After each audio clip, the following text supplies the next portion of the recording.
Hello मित्रों, good morning, जय श्री कृष्ण, राधे राधे। केम छो बधा? तो स्वागत है तमारू मारी यूट्यूब चैनल श्रद्धा लाइफस्टाइल में। तो आज आपणे छे 21मो दिवस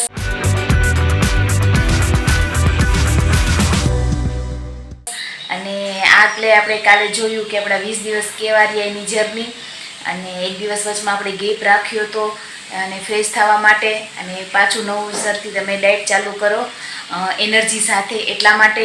તો ચાલો આજે આપણે જોઈએ. અને ભાઈ થતું હશે કે પાછળનું લોકેશન એકનું એક જ હોય છે, પણ થાય છે એવું કે અહીંયા છે ને બહુ સારું રિઝલ્ટ આવે છે, કેમેરાનું સારું દેખાય છે, એટલે આપણે જાજે ભાગે પાછળનું અહીંયા જ શૂટિંગ કરીએ છીએ. અને આજે મેં તમને કાલ કીધું હતું એવી રીતના મેથીનું પાણી લેવાનું છે ને, તો ચાલો હું તમને બતાવું. જો આ મેથીનું પાણી છે, જો આ મેથીનું પાણી છે, આપણે એને છે ને ગળી લેવાનું છે.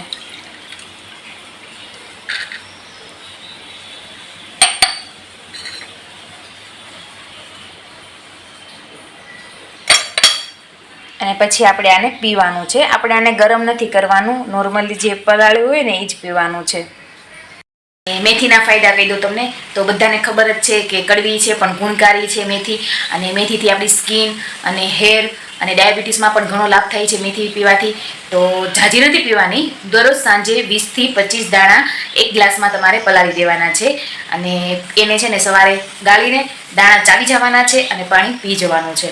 જેને ન ભાવતા હોય દાણા તો કોઈ વાંધો નથી, પણ ગળવાના નથી, કેમ કે ઘણા વિડીયોમાં એવું બતાવે છે કે જે ગળી જાય છે ને એ પચતા નથી અને પેટમાં રહી જાય છે, એટલા માટે ગળવાના નથી. ભાવે તો ચાવી જવાના છે, નકર ખાલી પાણી પી જવાનું છે. અને બધાને એમ થતું હોય કે એટલું બધું ગુણકારી છે તો એક ચમચી ભરીને પલાળી દો, પણ ચમચી ભરીને પલાળવાનું નથી. 20 થી 25 દાણા પલાળશો ને તો એક ચમચી જેટલું થઈ જશે, એટલા માટે ઓછું જ પલાળવાનું છે. અને ઘણા કસરત એટલી બધી કરે છે, તો ઝાઝી કસરત નથી કરવાની. તમે ડેલી 45 મિનિટ ચાલશો ને તોય તમને ફાયદો થશે.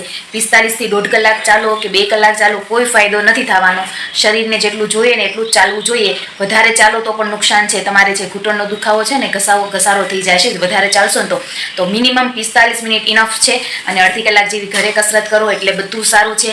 અને રેગ્યુલર જે હું કહું ડાયટ ફોલો કરો એટલે આરામથી તમારું વજન ઘટી જશે, કેમ કે આપણે આની અંદર કોઈ એવી વસ્તુ હું તમને નથી કહેતી કે જેથી તમારું વજન વધે, બરાબર છે. અને રેગ્યુલર તમે કોઈ પણ જગ્યાએ જાઓ તો પણ તમને કોઈ કહે કે તમે આ ફોલો કરો, એટલે આપણી ફોલો કરેલા વજન ઘટે જ તે, કેમ કે આપણે આમાં શુગર નથી લેતા, તેલવાળી વસ્તુ નથી લેતા, ઘીવાળી વસ્તુ નથી લેતા, તો ભાઈ વજન વધવાની તો શક્યતા જ નથી ને. તો જેમ હું કહું એમ ફોલો કરતા જાઓ એટલે આરામથી તમારું વજન ઘટી જશે. અને ચાલો જોઈએ હવે નાસ્તામાં. તો નાસ્તામાં છે ને આજે પણ મેં નાસ્તામાં ખાખરા લીધા છે. સવારમાં ખાખરાનો ઓપ્શન છે ને બહુ સારો છે. જે લોકો જોબ પર જાય છે, જે લોકો ફેમિલીમાં રહે છે, એને સવારે અલગ નાસ્તો બનાવવાનો ટાઈમ ન હોય, કેમ કે ફેમિલીમાં રહેતો હોય એ લોકોને ટિફિન બનાવવાનું હોય અને પ્લસ નાના છોકરાનું કરવાનું હોય, તો 2 ઓપ્શન તો તમારે છે ને ખાખરા લઈ લેવાના. 2 થી વધારે ખાખરા નથી લેવાના. એની સાથે છે ને અડધો કપ ચા દૂધ કે ખાલી દૂધ એવું તમે લઈ શકો, બરાબર છે સાથે. અને 2 જ ખાખરા લેવાના છે. તમે આને ડેઈલી પણ યુઝ કરી શકો, અને એક દિવસ નહીં એક દિવસ પણ લઈ શકો. અને રોજે રોજ તમારે અલગ નાસ્તો બનાવવો હોય તો એ પણ તમે કરી શકો. આ એના માટે ઓપ્શન છે કે જે લોકો છે ને ફ્રી નથી સવારના ટાઈમે, ઘણું કામ હોય. ભાઈ આપણે હાઉસવાઈફ હોય તો સ્કૂલે જતા હોય છોકરા, એનું ટિફિન, પછી આપણા ઘરવાળાનું ટિફિન કરવાનું હોય, તો ટાઈમ ન રહ્યો, સ્વાભાવિક છે. તો આપણે 2 ખાખરા લઈ લેવાના. તો 2 ખાખરાવાળો ઓપ્શન બહુ સારો છે, અને રેગ્યુલર તમે ખાઈ શકો છો. 2 ખાખરા લેવા હોય તો લઈ શકો છો. અલગ અલગ નાસ્તો એટલા માટે બતાવું કે કોઈને ભાઈ અલગ અલગ ખાવું હોય, રોજનું રોજ એક ખાઈને બોર થઈ જાય, એટલે અલગ અલગ બતાવું છું. તો આપણે છે ને રેગ્યુલર જે નાસ્તો અને જે બપોરે ખાય અને સાંજે ખાય ને એ એકનો એક જ આવશે, પણ અલગ અલગ ટાઈમ આવશે કે સવારે આ ખાધું, બપોરે આ ખાધું, સાંજે આ ખાધું, બીજા દિવસે આ લેવાનું. વસ્તુ એકની એક જ છે, પણ અલગ અલગ રીતે હું બતાવું છું બધી. અને પછી આપણે જોઈએ હવે બપોરે. તો ચાલો બધાને, અને બધા છે ને શાંતિથી ફોલો કરજો, આરામથી તમારું વજન ઘટી જશે. આજે 21 દિવસ છે, હજી આપણે તો આવા 90 દિવસ કાઢવાના છે. તો જોઈએ, ચિંતા નથી કરવાની. ચાલો મળશું બપોરના ટાઈમે. તો મિત્રો વાગી ગયા છે 10, અને આજે 10 વાગે આપણે 21મા દિવસથી સવારમાં એક ફ્રૂટ ખાવાનું છે, સિઝનલ ફ્રૂટ ખાવાનું છે કોઈ પણ. અને 4 વાગે હું તમને કહું આજે શું પીવાનું છે તે. અને સવારમાં આપણે છે ને ફ્રૂટ લઈ લેવાનું છે 10 વાગ્યામાં, બરાબર છે. કોઈ પણ ફ્રૂટ લો. અત્યારે ખારેક આવી ગઈ છે તો ઘણાનો પ્રશ્ન હોય તો તમે ખારેક પણ લઈ શકો. અને જો મિત્રો તમારે દિવસ દરમિયાન 10 થી 12 ગ્લાસ પાણી પીવું ફરજિયાત છે. તમારી સ્કિન પણ સારી રહેશે અને વાળ પણ સારા રહેશે. એના માટે પાણી ન ઘટે શરીરમાં, એટલા માટે 10 થી 12 ગ્લાસ તમે છે ને ટાઈમ ગોઠવી દો. જમ્યાના કલાક પછીથી 10 ગ્લાસ કે 12 ગ્લાસ દિવસ દરમિયાન પી લેવાનું છે પાણી, બરાબર છે. સવારે નાસ્તો કરીને કલાક પછી, બપોરે અને સાંજે એમ કલાક પછી પાણી લેવાનું છે. ઘણા એમ કે ને કે જમ્યા પછી તરત પાણી ન પીવાય, તો જે લોકોને જોતું હોય તો થોડું ઘૂંટડો જેવું પી શકે, પણ જેને જાજુ પાણી પીવું હોય ને એને કલાક પછી જ પાણી પીવું જમ્યાના, બરાબર છે. એટલે તમારી સ્કિન અને હેર હારા રહે. તો મિત્રો બપોરનો ટાઈમ થઈ ગયો છે ને આપણે જમવામાં અત્યારે બપોરે લેવાના છે મસાલા રોટલા. આપણે જે પરોઠામાં કરીએ છીએ ને રાજા રાણી પરોઠા જે બહાર ખાઈએ છીએ, એવી રીતના આપણે બાજરાને જુવારના લોટમાં મસાલો ભરીને રોટલો બનાવવાનો છે. તો એ રોટલાની રેસીપી જો તમારે જોઈતી હોય ને તો તમારે કોમેન્ટ કરવાની છે કે મને કહેજો એમ, તો હું તમને જરૂરથી કહીશ. અને ચાલો જોઈએ. અને જો એના માટે સ્ટફિંગ બતાવી દઉં તો એના માટે છે ને મેં કોબી, કેપ્સિકમ, ગાજર, બીટ, પનીર, એની અંદર પાઉંભાજીનો મસાલો, થોડુંક મીઠું, ચટણી, ધાણા જીરું એટલું બધું એડ કરી અને મસાલો સરસ કરી દીધો છે. અને હું છે ને અત્યારે ઉમેશ છે ને એટલે રેસીપી તો આવશે નહીં, કેમ કે કોઈ પકડવાવાળું જોઈએ બાજરાના રોટલામાં, એટલા માટે તો હું તમને પછી મોકલાવીશ. તો કોમેન્ટ કરજો રેસીપી જોતી હોય ને તો. ઓકે, તો ચાલો પછી બતાવું બનીને કેવો થાય છે તે. તો જો આપણો પરાઠા બાજરાનો રોટલો રેડી છે અને ટેસ્ટમાં પણ બહુ સારો લાગે છે. તો આપણે એક કામ કરીએ, આપણે આજે છે ને ટેસ્ટ બીજાને કરાવીએ કે કેવો બન્યો છે ને આપણે એના રિવ્યૂ લઈએ, બરાબર છે. તો ચાલો એક પહેલાં હું ટેસ્ટ કરી લઉં અને પછી આપણે બીજાને ટેસ્ટ કરાવીએ. ટેસ્ટ કરવાનો કેવો લાગે છે દહીંમાં બોળી. આ આપણે પરાઠો ખાઈને એને બદલે બાજરાનો રોટ વાપરો છે.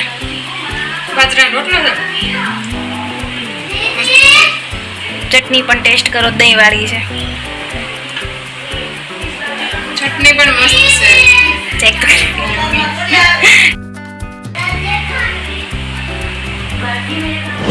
ડાયટનું છે. આપણે ઓલું પરાઠું ખાઈએ ને બદલે મેં બાજરાનો લોટ વાપરો છે. કેવું થયું છે? ચટણીમાં બી બોળજો. જો ઘઉંનો લોટને બદલે છે ને બાજરા અને જારનો લોટ લીધો છે પરાઠામાં, વેજીટેબલ પરાઠા. કેવું છે? મસ્ત છે. જય મહારાજ.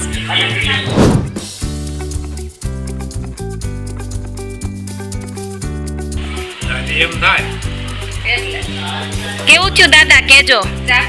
મસ્ત હો. ખવાય એવું છે ને? હવે એવું જ હોય ને. બહુ મસ્ત.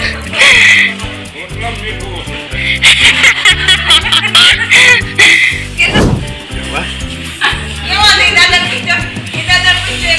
કેવો લાગ્યો? મસાલાનો છે. ડાયટમાં ખવાય ને એવો છે એટલે. આને કાંઈ ખબર પડાય બહુ ટેસ્ટ. એવું છે એમ ને? બાજરાનો રોટલો છે ને મેં ટેસ્ટ કરવા, રોજ અમે તો ખાઈએ પણ બીજાને ટેસ્ટ કરીએ તો ખબર પડે ને કે કેવો બનાવે છે. એવું છે એમ ને?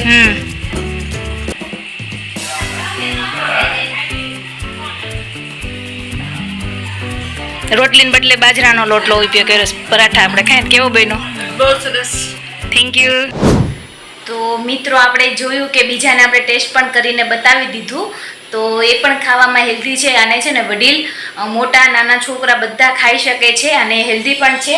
અને જો આપણી માટે છે ને 2 પીસ વધ્યા છે. તો બહુ જ ટેસ્ટી અને હેલ્ધી છે. તમે પણ જરૂરથી ટ્રાય કરજો. અને તમે બપોરે અને સાંજે પણ બનાવીને ખાઈ શકો છો. અને રેસીપી હું આની છે ને તમને કોમેન્ટ કરજો, એટલે પછી હું તમને છે ને અલગથી એની બતાવીશ, કેમ કે ફોન પકડવાવાળું કોઈ હતું નહીં તો એકલા હાથે તો બધું ફાવે નહીં, એટલા માટે. અને દહીં સાથે બહુ સારી લાગે છે. અને ચાલો મળીએ હવે 4 વાગે. તો મિત્રો વાગી ગયા છે 4 અને 4 વાગે અત્યારે આપણે કીધું હતું એ પ્રમાણે ગ્રીન ટી અને પમ્પકિન સીડ્સ લેવાના છે. કોળાના જે બીજ આવે ને તે લેવાના છે. જે લોકોને ગ્રીન ટી ગરમ પડતી હોય તેને નોર્મલ સતત પાણી લઈ લેવાનું છે. પહેલાં 1 ચમચી કોળાના બીજ ખાઈ જવાના છે ને પછી પાણી પી જવાનું છે. તો ચલો બતાવું તમને. જુઓ, આ છે કોળાના બીજ, એને પમ્પકિન સીડ્સ પણ કહેવાય છે. અને આ 60 રૂપિયાના 100 ગ્રામ આવ્યા છે. મારે જે આરામથી 10 થી 12 દિવસ ચાલશે. આપણે એક નાની ચમચી જેટલા જ ખાવાના છે. પહેલાં ચાવી જવાના છે ને પછી ઉપર ગરમ પાણી પી જવાનું છે. તો ચાલો જોઈએ. સ્વાદમાં બહુ સારા લાગે છે અને આના બેનિફિટ્સ ઘણા બધા છે. તમે ગૂગલમાં સર્ચ કરીને જોઈ શકો છો.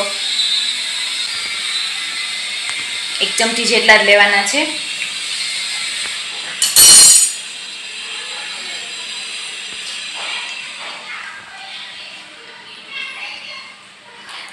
બહુ સારા લાગે છે.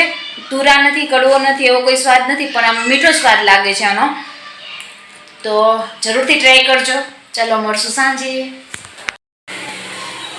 તો મિત્રો વાગી ગયા છે 7 અને 7 વાગ્યા આજે આપણે છે ને નોર્મલ સાદી ખીચડી લીધી છે. પણ ખીચડીની અંદર મેં સવારે છે ને બપોરે પરવળનું શાક કર્યું હતું ને મારે વધ્યું હતું, તો મેં છે ને જ્યારે ખીચડી બાફવા મૂકીને ત્યારે તે એની અંદર એડ કરી દીધું હતું અને થોડા સિંગદાણા એડ કરી દીધા હતા, એટલે વઘારેલ ખીચડી જેવી થઈ જાય. જો તમારે સાદી ખીચડી બનાવવી હોય ને તમારે શાક પડ્યું હોય ઘરમાં તો તમારે એડ કરી અને બાફી લેવાની ખીચડી, એટલે નોર્મલી આપણે વઘારેલી ખીચડી હોય ને એની જેવી થઈ જાય ટેસ્ટમાં. તો જો બતાવો, ખીચડી અને 1 ગ્લાસ છાશ લઈ લીધું છે. તો ચાલો મળીએ સાંજે. તો થઈ ગયો છે હવે આપણે છે ને સુવાનો ટાઈમ, ને સુવા ટાઈમે આપણે છે ને લેવાનું છે ત્રિફળા ચૂર્ણ, જે અત્યારે મારી પાસે નથી, કાલે હું લાવીને તમને બતાવીશ. અને જે લોકોને પેટનો ભાગ વધારે હોય ને એ લોકોને પીવું જોઈએ. એ લોકોનો પેટનો ભાગ છે ને આરામથી સારી રીતે ઉતરી જાય છે. તો જો મિત્રો તમને મારા વિડીયો ગમતા હોય તો લાઈક કરો, શેર કરો, સબસ્ક્રાઈબ કરો અને કોમેન્ટ કરો કેવા છે. તો ચાલો મળશું એક નવા વિડીયો સાથે કાલે. બધાને ગુડ નાઇટ ને જય શ્રી કૃષ્ણ. રાધે રાધે.